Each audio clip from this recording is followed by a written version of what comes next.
ये क्वेश्चन देखते ही उड़ा दो। आपसे कह रहे हैं जोसेफ जॉग कर रहा है from one end a to the other end b. देखो एक एंड ए ये है और इसके सामने बी एंड ये है, तो ए से बी की तरफ को जा रहा है जोसेफ।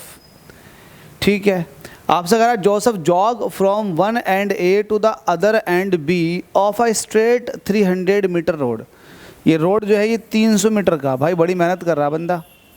ठीक है, आगे देखो, आपसे कह रहा है कि वो जो है 2 मिनट 30 सेकंड में जा रहा है। वो ए से बी तक को जाने में उसे टाइम कितना लगा, ए से बी तक जाने में टाइम लगा है उसे 2 मिनट 30 सेकंड। ये देखो, अब आगे बोल रहा है एंड देन टर्न्स अराउंड, और वो वापस आता है, जॉगिंग करता है 100 मीटर। वापस आने के बाद 100 मीटर यहाँ तक आ गया, 100 मीटर वापस आने के बाद इस पॉइंट का नाम रख देता है सी।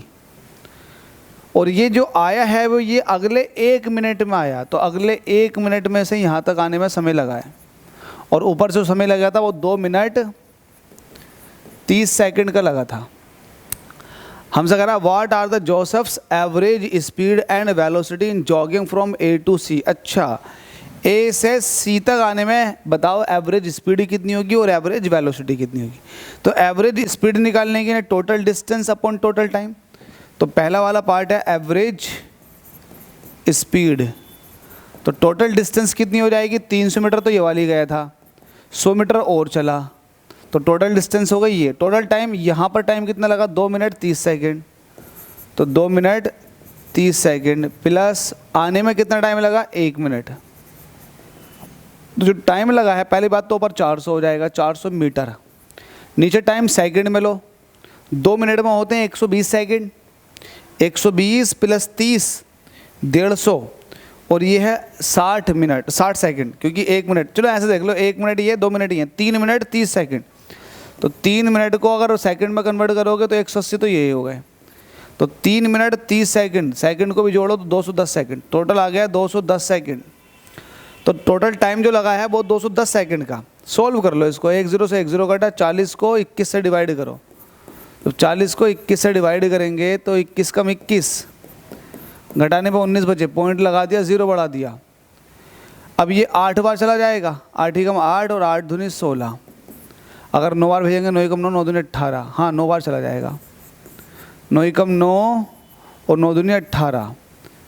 तो ये हो जाएगा 189, घटाने पे 1 आया, 1.9 आ गया। तो 1.9 ना तो इसके अंदर है ना इसके अंदर है, दोनों ऑप्शन खत्म हो गए एवरेज स्पीड का। अब नन ऑफ दीज दे रखा तो इसने अटका दिया आपको। फिलहाल तो इसके अंदर ऑप्शन में वैल्यू दे रखी है 1.9, लेकिन नन ऑफ दीज भी दे रखा। तो अब आपको चेक करना पड़ेगा कि वही एवरेज वेलोसिटी भी सही है या गलत है। एवरेज स्पीड तो आपको आ गई 1.9 मीटर पर सेकंड, तो आप एवरेज स्पीड की तरफ को, सॉरी एवरेज वेलोसिटी की तरफ को चलो। एवरेज स्पीड आपने कैलकुलेट कर ली कि 1.9 आ रही है, तो एवरेज स्पीड के साथ एवरेज वेलोसिटी तो बताओ। तो एवरेज वेलोसिटी जो हो जाएगा वो होता है डिस्प्लेसमेंट अपॉन टाइम। अब बताओ, यहाँ आप शुरुआत में थे और यहाँ आप फाइनली पहुँचे हो, तो ये डिस्प्लेसमेंट बन जाएगा। डजेंट मैटर कि आप कहाँ से कहाँ तक आ रहे हो, कूदते हुए आ रहे हो, उछलते हुए आ रहे हो, डजेंट मैटर। आप यहाँ थे और यहाँ आ गए, तो ये 200 बचा आपके पास। टोटल 300 है, 100 ये ख़त्म हो गया, 200 बचा। तो जो डिस्प्लेसमेंट आ जाएगा वो 200 का होगा, लेकिन समय आपको अभी भी 210 का लगा है, समय 210 का ही लगेगा। एक कॉमन सेंस की बात है, ये 200 है, ये 210 है, नीचे वाला बड़ा है, ऊपर वाला छोटा, तो वैल्यू 1 से छोटी आएगी। इत्तेफाकन वैल्यू 1 से छोटी है 0.95, तो यही आंसर हो जाएगा आपका सही जवाब। उम्मीद करता हूँ समझ में आ गया होगा। एंजॉय करें, वीडियोस को शेयर कर दिया करें यार।